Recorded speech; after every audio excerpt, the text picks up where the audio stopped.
میں کچھ بڑا کرنا چاہتا ہے۔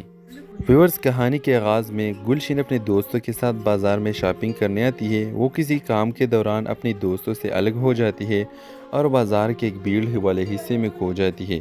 اسی دوران وہ سمیر سے ٹکرا جاتی ہے۔ دونوں کے درمیان پہلی نظر کا سامنا ہوتا ہے اور ایک خاص سا لمحہ دونوں کے دلوں میں جگہ بنا لیتا ہے۔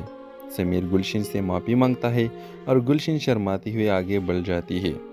اس پہلی ملاقات کے بعد سمیر اور گلشن کی کئی اتفاقی ملاقاتیں ہوتی ہیں، کبھی کسی ریسٹورنٹ میں اور کبھی لائبریری میں تو کبھی راستے میں۔ دونوں میں بات چیت کا آغاز ہوتا ہے اور آہستہ آہستہ وہ ایک دوسرے کے قریب آ جاتے ہیں۔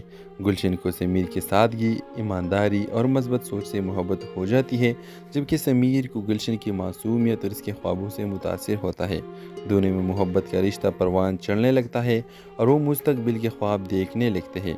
جب ان دونوں کی محبت کا علم ان کے خاندانوں کو ہوتا ہے تو مشکلات کا سامنا شروع ہو جاتا ہے۔ گلشن کا خاندان ایک مالدار اور بااثر خاندان ہوتا ہے، جبکہ سمیر کا خاندان متوسط طبقے سے تعلق رکھتا ہے جو غریب ہے۔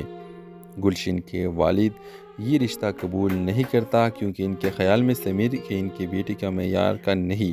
گلشن اپنے والد کو سمجھانے کی کوشش کرتی ہے مگر وہ سختی سے منع کر دیتے ہیں۔ ویورز، گلشن اور سمیر اپنی محبت کو قائم رکھنے کے لیے ہر ممکن کوشش کرتے ہیں، لیکن سماجی دباؤ اور خاندان کی مخالفت ان کے راستے میں رکاوٹ بن جاتی ہے۔ گلشن کے والد اسے ایک اور لڑکے سے منگنی کرنے پر مجبور کر دیتے ہیں اور گلشن دل شکستہ ہو کے سمیر سے دور ہونے کا فیصلہ کرتی ہے۔ سمیر بھی گلشن کی خوشی کے لیے خاموشی سے پیچھے ہٹ جاتا ہے۔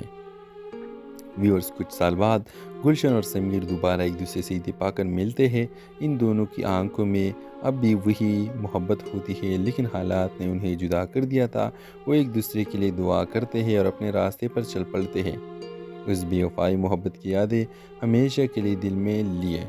ویورز، کہانی کے نتیجہ یہ ہوتی ہے کہ یہ کیسی محبت کی ہے جسے حالات اور سماجی بندشوں نے پروان چڑھنے نہیں دیا، اور وہ ایک بے وفائی محبت ہے جو کبھی ختم نہیں ہوتی۔